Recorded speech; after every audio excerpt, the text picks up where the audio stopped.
In the middle of a raging blizzard, a poor cowboy was fighting through waist-deep snow, desperately trying to reach town before nightfall. But just as he spotted the lights of Coldwater Ridge, he heard a scream cutting through the howling wind. Without hesitation, he turned back into the storm. He found her collapsed in a snowdrift, freezing to death, and carried her through miles of deadly cold. He risked everything to save a stranger's life. There was no reward, no thanks, just silence. But 3 days later, when he least expected it, the town sheriff showed up at his family's broken-down ranch. And what happens next will change his life forever. Before we dive into this story, what's your favorite Wild West movie?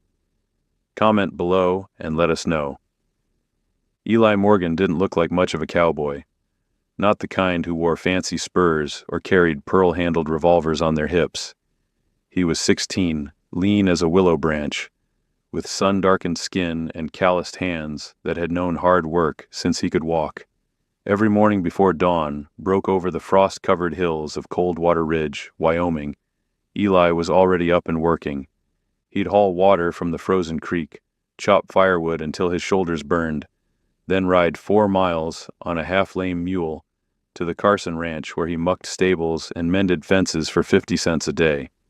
His boots, if they could still be called that, were held together with wire and leather scraps. The soles were so thin he could feel every stone beneath his feet, and the cold cut right through to his bones during the brutal Wyoming winters. But Eli had something most folks didn't notice at first glance. He had an understanding with horses that seemed almost supernatural. Wild mustangs that bucked off every other rider would calm under his touch. Spooked horses would listen to his voice. It was a gift he couldn't explain, one nobody had ever really paid attention to, but it made him feel capable in a way nothing else did. Eli lived with his parents and 2 younger siblings in a lopsided cabin on the edge of town. His father, Thomas, worked dawn to dusk as a ranch hand for whatever outfit would hire him. His mother, Ruth, took in laundry and mending when her hands weren't too raw from lye soap. Eli knew how tight things were. He knew which meals were skipped so his little brother James and sister Emma could eat more. He knew the roof leaked in 3 places, and that winter meant choosing between firewood and food. That was just life, hard, cold, and without many choices. But Eli had his gift with horses. And even though nobody seemed to care much about a poor ranch kid's talent, it made him feel like maybe, just maybe, he could be worth something more. That all changed the day Dutch Calloway saw him work. It happened at the Carson Ranch during a bitter afternoon in late autumn. A wild stallion had been brought in, a beautiful black beast with fire in its eyes and a reputation for violence. 3 experienced wranglers had tried to break it, and all 3 had been thrown hard into the dirt. The ranch owner was ready to sell it off or shoot it. Eli had been watching from the fence, studying the horse's movements, the way its ears pinned back, the tension in its flanks. Without asking permission, he climbed into the corral. "Boy, you got a death wish?" one of the wranglers shouted. Eli didn't answer. He approached the stallion slowly, not with dominance, but with respect.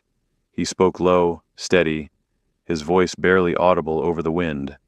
And after 20 minutes of patient work, he was on that horse's back, not breaking it, earning its trust. Dutch Calloway, a grizzled former cavalry scout with silver hair and a face like weathered leather, had been standing near the barn, watching the whole thing. He'd spent 40 years around horses and riders, and he knew raw talent when he saw it. After Eli climbed down, Dutch walked over, arms crossed. "You ever think about training seriously, son?" he asked. Eli shrugged. "Don't got time, sir. I got work. Family needs the money." Dutch didn't press, but he watched, and he kept watching. Dutch Calloway wasn't the type to give up easy. He'd been a scout for the cavalry, a horsebreaker for the Pony Express, and had seen more of the frontier than most men twice his age. He knew talent when he saw it, and Eli Morgan had something special, something that couldn't be taught in a corral or learned from a book. The next week, Dutch started showing up at the edge of the Carson Ranch, right as Eli finished his shift.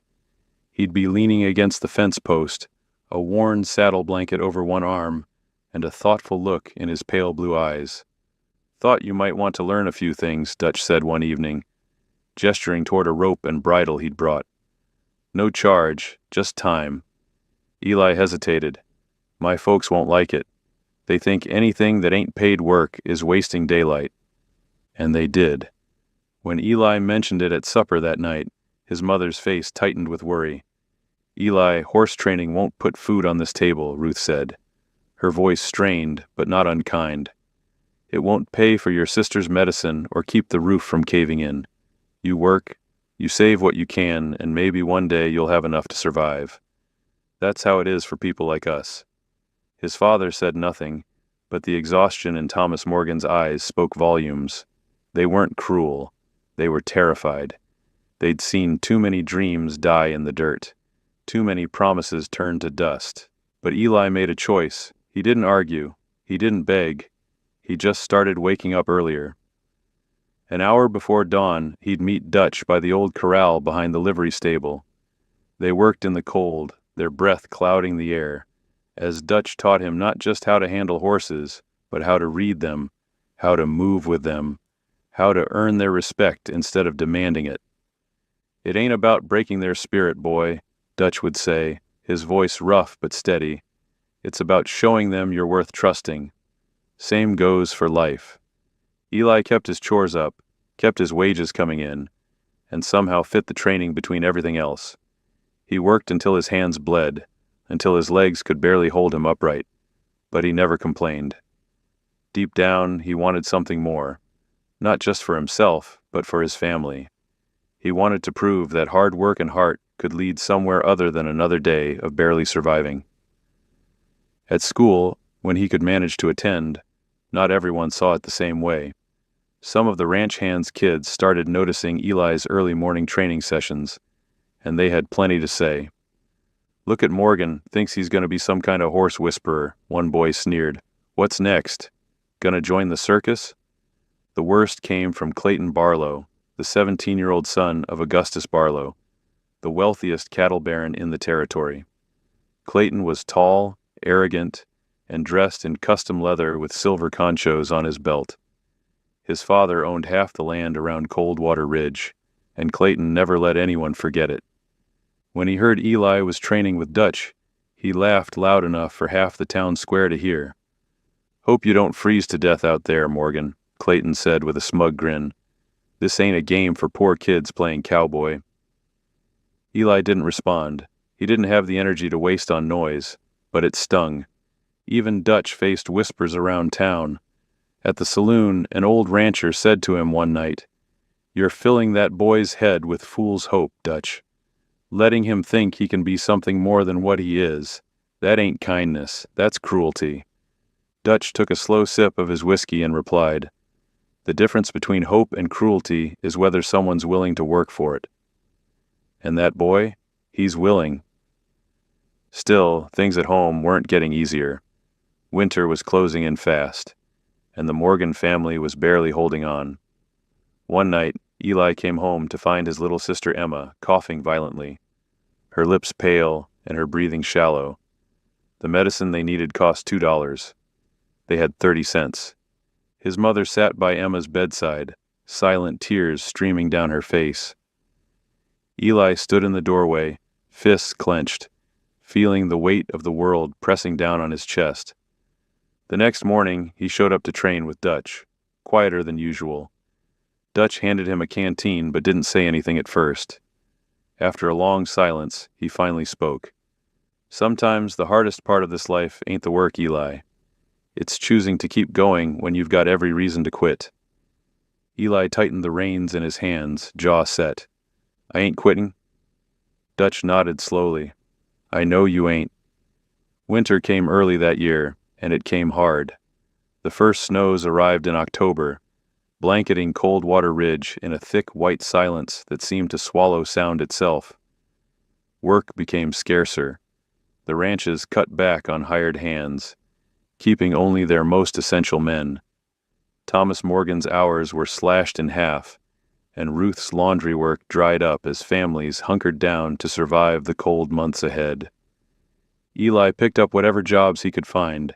He shoveled snow from storefronts for pennies, delivered firewood on his mule, and spent long, frozen hours at the Carson Ranch, doing work other men refused in the bitter cold. His hands cracked and bled from the freeze. His boots let in snow with every step, but he kept going, and somehow, between it all, he kept training with Dutch. Word had begun to spread around town about Eli's gift with horses. A traveling horse trader passing through had seen him work and offered Dutch $20 for an introduction. A rancher from 2 counties over had heard rumors and sent a letter asking if the Morgan boy could gentle a pair of wild mares he'd acquired. It wasn't much, but it was something. Then, a week before the winter horse auction, a small miracle happened. The owner of the general store, a quiet man named Mr. Brennan who'd watched Eli grow up, slipped an envelope into his hand one afternoon after Eli finished stacking crates in the back. "Don't open it here," Mr. Brennan said gruffly. "Just take it." Inside was $3 and a note written in careful script. "For the boy who works harder than any man I know." Others followed. A pair of thick wool socks appeared in Eli's saddlebag, left anonymously. The blacksmith repaired his boots for free, waving off payment with a grunt. The widow Patterson, who ran the boarding house, sent over a basket of bread and salted meat with a note that simply read, "For the Morgan family." The town, once indifferent, was beginning to see him, not as a poor ranch kid, but as someone worth believing in. Still, not everyone was supportive. Clayton Barlow made sure of that. One afternoon in the town square, Clayton rode up on a magnificent palomino, his saddle gleaming with silver trim, his coat lined with fur. He spotted Eli leading his tired old mule toward the livery, and made a show of circling him slowly. "Heard you're planning to enter the winter auction trials, Morgan," Clayton said, voice dripping with mockery. "That true?" Eli kept walking. "What's it to you?" "Just funny is all," Clayton replied with a cruel grin. "Seeing you try to compete with real horsemen. My father's sending me in with 3 trained stallions. What have you got? That half-dead mule?" A few townspeople stopped to watch. Some looked uncomfortable. Others smirked. Eli stopped and turned to face Clayton. His voice was calm, steady. "I got what I need." Clayton laughed, loud and sharp. "You got nothing, Morgan. And come auction day, everyone's gonna see it." He spurred his horse and rode off, kicking up snow in Eli's face. Dutch had seen the whole exchange from across the street. He walked over slowly, his weathered face unreadable. "Don't let him get in your head," Dutch said quietly. "I won't," Eli replied, but his jaw was tight. The winter auction trials were the biggest event of the season. Ranchers, traders, and buyers came from across the territory to bid on horses, and the best trainers showcased their skills in front of the crowd. It wasn't a race. It wasn't a competition in the traditional sense. But reputation was built there. Opportunities were made. And for someone like Eli, it was a chance to prove he belonged. Dutch spent the final week preparing Eli for the trials. They worked with a young Mustang Dutch had acquired, a scrappy chestnut mare with a wild streak and a sharp intelligence in her eyes. "She's got fire," Dutch said, watching Eli work, "but she'll trust you if you earn it." Just like always. On the last night before the trials, Dutch sat Eli down on a fence rail overlooking the snowy valley. The sky was clear, stars scattered like thrown salt across black velvet.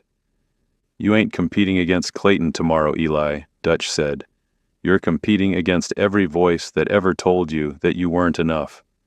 You don't need to be the flashiest. You just need to show them who you are." Eli nodded, breath misting in the cold air. "I'm ready." The date was set. His name was on the roster. He was no longer just the poor kid from the broken-down cabin. He was a horseman, and no matter who stood beside him, he wasn't backing down. Eli stood in the staging area behind the main corral, his chestnut mare beside him, calm and steady.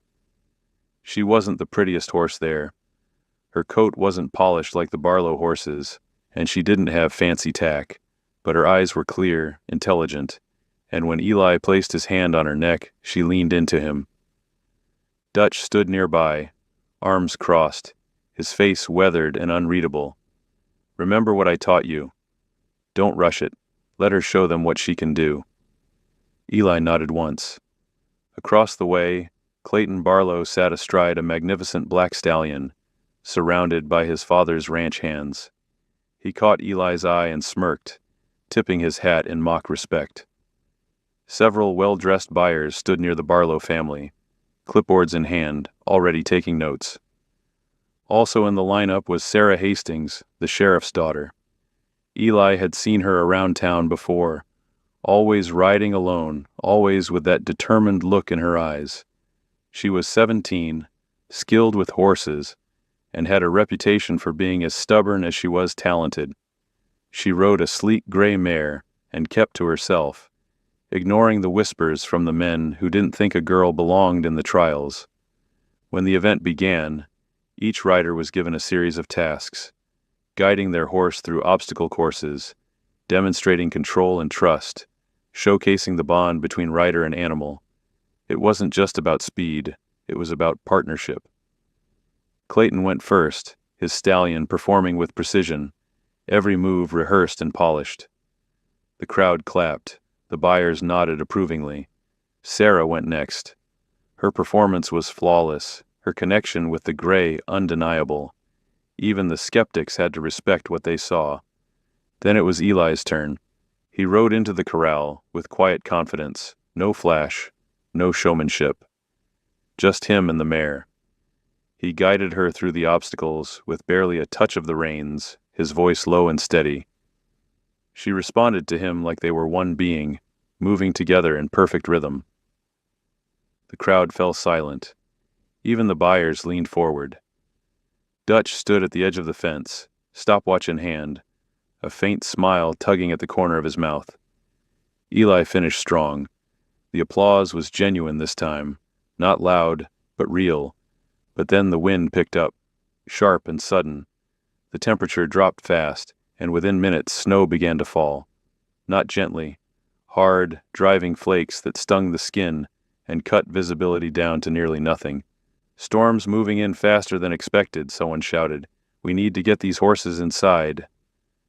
Chaos erupted as riders scrambled to lead their animals to shelter. The wind howled, turning the world into a swirling white blur. Eli led his mare toward the livery, head down against the wind, when he heard it. A scream, faint, barely audible over the roar of the storm, but unmistakable. He stopped, looked around. Most people were already inside or heading that way. He squinted into the blizzard and saw a figure in the distance, stumbling, falling. It was Sarah. Her gray mare had bolted in the chaos, spooked by the sudden storm, and Sarah had gone after her on foot. Now she was out past the edge of town, knee-deep in snow, her coat whipping violently in the wind, and she was going down. Eli didn't hesitate. He tied his mare to the nearest post and ran. The snow was already waist-deep in places, the cold biting through his thin clothes like knives. His boots filled with ice, his lungs burned, but he pushed forward. By the time he reached her, Sarah had collapsed into a snowdrift, her lips pale, her body shaking violently. Hypothermia was setting in fast. "Can you stand?" Eli shouted over the wind. She shook her head weakly, barely conscious. Eli didn't waste time. He pulled her arm over his shoulder, lifted her with everything he had, and started back toward town. But the storm had worsened. Visibility was gone. The wind pushed against him like a living thing, and every step felt like dragging iron chains. His legs screamed, his hands went numb, he couldn't feel his feet anymore, but he didn't stop. He carried Sarah Hastings through that blizzard, step by agonizing step, until finally, through the swirling white, he saw the faint glow of lanterns, the town clinic. He stumbled through the door and collapsed, Sarah still in his arms. The town doctor rushed over, barking orders. Blankets, hot water, move her by the stove. Eli sat on the floor, shaking uncontrollably, his vision blurred. Someone asked if he was all right. He nodded, though he wasn't sure it was true. And then, quietly, he stood up and walked back out into the storm. He still had a horse to get home. By the time Eli made it back to the livery, the storm had swallowed the world whole. The trials had been called off. The buyers had taken shelter in the hotel. The crowd had scattered, and whatever chance Eli had to prove himself in front of those ranchers and traders was gone, buried under 2 feet of snow and howling wind. He found his mare right where he'd tied her, snow piled high on her back, but calm and waiting. He brushed the ice from her mane with numb fingers, led her into the stable, and made sure she had hay and water before he even thought about himself. Dutch found him there an hour later, still shivering, his clothes stiff with frost. "You all right, son?" Dutch asked, voice rough with concern. Eli nodded, though his teeth chattered so hard he could barely speak. Is Sarah gonna be okay?" "Doc says you got her there just in time. Another 10 minutes and—" Dutch trailed off, shaking his head. "You saved her life, Eli." Eli didn't respond. He just stared at the mare, running his hand along her neck. "You could have stayed," Dutch said quietly. "You could have let someone else go. Your performance—" "Eli, those buyers were watching you. You had their attention." "I know. And you gave it up." Eli finally looked up, his eyes tired but steady. "I couldn't just leave her out there." Dutch studied him for a long moment, then nodded slowly. "No, I don't suppose you could." They didn't say anything else. There was nothing left to say. The next day, when the storm finally broke, the town came back to life. The auction trials were officially canceled, and the buyers left on the first stage out of Coldwater Ridge. Whatever opportunities had been waiting were gone. At school, the few kids who'd heard about what happened had mixed reactions. Some gave Eli respectful nods. Others looked at him like he'd lost his mind. "You really walked away from the trials to help Sarah Hastings?" one boy asked, half impressed, half confused. "Yeah," Eli said simply. "But you were doing so good. Everyone was talking about you. The buyers were interested. You could have—" "I know." The hardest comments came from those who didn't understand at all. "All that work for nothing," one ranch hand muttered at the general store, loud enough for Eli to hear. "Fool kid threw away his one shot." Another shook his head. "Should have focused on himself." That's how you get ahead in this world. Even some of the people who'd quietly supported Eli seemed disappointed, like they'd invested hope in him, and he'd let them down.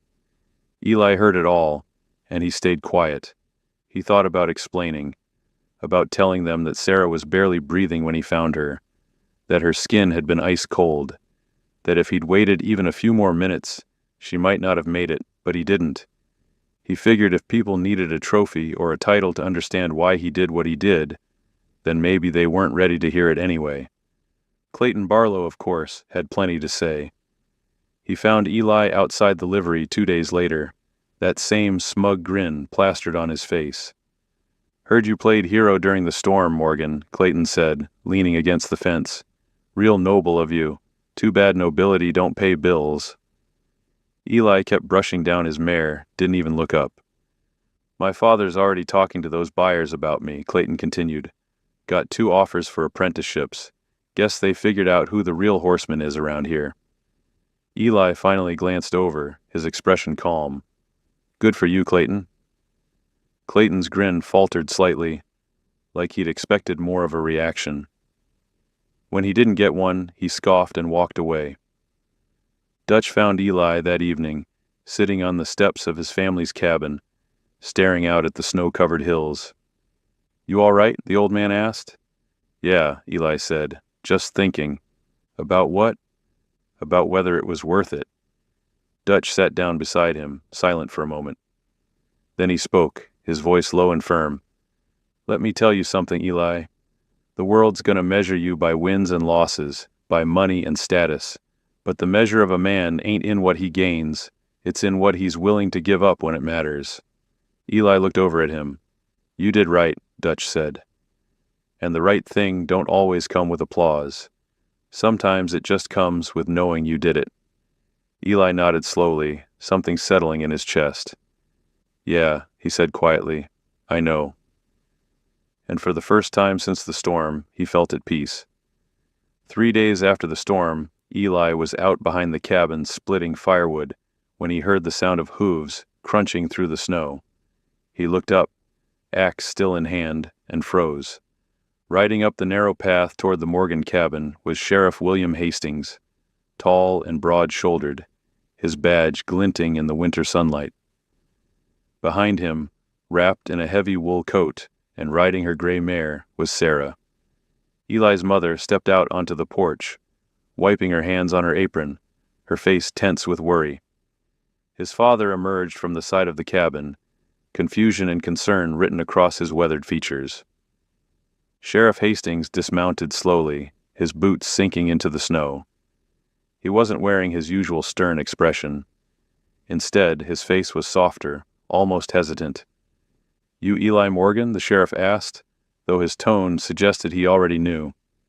Yes, sir, Eli replied, setting the axe down carefully. Sheriff Hastings stepped forward, removed his hat, and held it against his chest. My daughter told me what you did. Told me you left the trials. Left your one chance to impress those buyers. And you carried her through a blizzard that nearly killed you both. Eli glanced at Sarah, who was watching him quietly from atop her horse. Her face was still pale, but her eyes were clear and grateful. I just did what needed doing, sir, Eli said. No, the sheriff said firmly. You did more than that. You risked your life for someone you barely knew. You gave up everything you'd worked for, and you didn't ask for anything in return. He paused, his jaw tightening with emotion. She's my only daughter, son. And if you hadn't been there... His voice cracked slightly. He cleared his throat and continued. I owe you a debt I can never fully repay, but I'd like to try. Eli's parents stepped closer, exchanging confused glances. Sheriff Hastings turned to address them. Mr. and Mrs. Morgan, I own a decent spread of land east of town. Got a stable, a barn, and more work than I can handle on my own. I'm offering your son a position, not as a ranch hand, as my head horse trainer. Room, board, and a fair wage. He'll work with the best stock in the territory, and I'll make sure he gets the training and opportunities he deserves. Ruth Morgan's hand went to her mouth. Thomas stood frozen, unable to speak. The sheriff wasn't finished. And for the two of you, I've been looking for reliable people to help manage my properties in town. I own the boarding house and the freight office. Both need steady hands and honest workers. If you're interested, the jobs are yours. Fair pay, stable hours, no more scraping by. The silence that followed was thick and heavy, not with awkwardness, but with the weight of disbelief and overwhelming relief. Eli's mother's eyes filled with tears. His father's shoulders, which had carried the burden of exhaustion for so many years, seemed to drop slightly, as if a weight had finally lifted. Why? Thomas asked, his voice hoarse. Why would you do this for us? Sheriff Hastings looked him square in the eye. Because your son showed me what character looks like. And I believe in rewarding that. This world's got enough people chasing glory, not enough willing to sacrifice it for what's right. He turned back to Eli. What do you say, son? Eli looked at his parents, saw the hope breaking through their exhaustion. He looked at Sarah, who gave him a small, genuine smile. Then he looked at Dutch, who had quietly appeared at the edge of the property, leaning against a fence post with his arms crossed and that familiar look of pride in his eyes. I'd be honored, sir, Eli said, but only if Dutch comes too. He's the one who taught me everything. If I'm going to do this right, I need him there. Sheriff Hastings glanced at Dutch, sized him up, then nodded. A man who knows his debts. I respect that. Dutch, you're welcome at my stable any time. I could use a man with your experience as a senior advisor. Dutch tipped his hat. Appreciate it, Sheriff. Sarah finally spoke, her voice quiet but firm. Thank you, Eli, for everything. Eli nodded. You'd have done the same. She smiled. I hope so. And just like that, everything changed. Not because Eli chased a prize, but because when the moment came, he chose to turn back into the storm. Eli didn't sleep much that first night after the sheriff's offer, not because he was restless, but because everything had finally gone still. The kind of quiet that comes after years of struggle, after the storm passes and the sun breaks through. After his parents stopped crying and smiling and holding each other in disbelief. After Dutch shook his hand with that firm grip and said, "Proud of you, son." Eli sat on the porch steps of the cabin, wrapped in a blanket, watching the stars scattered across the Wyoming sky, like diamonds on black velvet. He didn't feel like a hero. He didn't feel like he'd done anything extraordinary. But for the first time in his life, he felt seen, not as a poor ranch kid, not as someone to be pitied or dismissed, but as someone who'd made a choice when no one was watching, and it had mattered. In the weeks that followed, everything began to shift. His parents started their new jobs, steady work with real pay and dignity. His mother no longer came home with raw, bleeding hands from scrubbing floors. His father stood a little taller, slept a little better. Emma got the medicine she needed, and little James got a new pair of boots that actually fit. And Eli, he moved to the sheriff's ranch and began training horses under Dutch's watchful eye. The stable was warm. The horses were strong and healthy. The work was hard, but it was the kind of hard that built something instead of just surviving another day. Sheriff Hastings was a fair man, stern but respectful. He watched Eli work with the same careful attention Dutch had, and over time, a quiet respect grew between them. Sarah visited often, sometimes to ride, sometimes just to sit on the fence and talk. They weren't close friends exactly, but there was an understanding between them, a bond forged in snow and survival. "I never thanked you properly," Sarah said one afternoon, as they walked the horses back to the stable. "You don't need to," Eli replied. "I do," she insisted. "You gave up everything for me. I won't forget that." Eli shrugged. "You'd have done the same." She looked at him thoughtfully. "I'd like to think so, but I'm not sure I would have, not until I saw you do it." The months passed. Winter gave way to spring, and spring to summer. Eli's name began to appear in conversations across the territory. The boy who walked away from glory to save a life. The horseman with a gift and a heart to match. Opportunities started coming his way.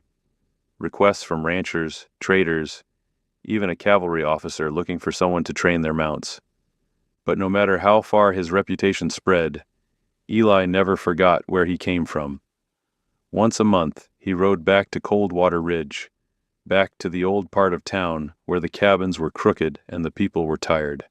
He worked with the younger kids who hung around the livery, teaching them how to approach horses, how to earn trust instead of demanding it. He said the same thing to every group. You don't have to be the fastest or the strongest. You just have to keep moving forward and do right when it matters. One afternoon, near the end of summer, he saw a boy watching from the edge of the corral. Small, maybe 10 years old, quiet, with dark eyes and worn-out clothes. The other kids were running around, laughing and riding, but this boy just stood there. Eli walked over, leading his chestnut mare. "You want to learn?" Eli asked. The boy looked down at his feet. "I don't got boots, sir. Mine got holes in 'em." Eli smiled, a memory flickering in his mind. He thought about the boots Dutch had helped him repair, the ones held together with wire and hope. He knelt down and looked the boy in the eyes. "Boots don't make a horseman. Heart does. You got heart?" The boy nodded slowly. "Then that's all you need." Eli stood and gestured toward the mare. "Come on, I'll teach you." The boy's face lit up, and he stepped forward, hesitant at first, then more confident. Dutch, watching from the shade of the barn, leaned back against the wood and smiled. "Full circle," he murmured to himself. Eli glanced over and caught his eye. He shook his head slightly, a small grin tugging at his lips. "Nah," Eli said. "It's just the next ride." And just like that, the lesson continued. Not because Eli needed recognition or reward, but because he understood now what Dutch had always known. The greatest victories aren't the ones you claim for yourself. they're the ones you pass on to someone else. Join us to share meaningful stories by hitting the like and subscribe buttons. Don't forget to turn on the notification bell to start your day with powerful lessons from the Wild West and beyond.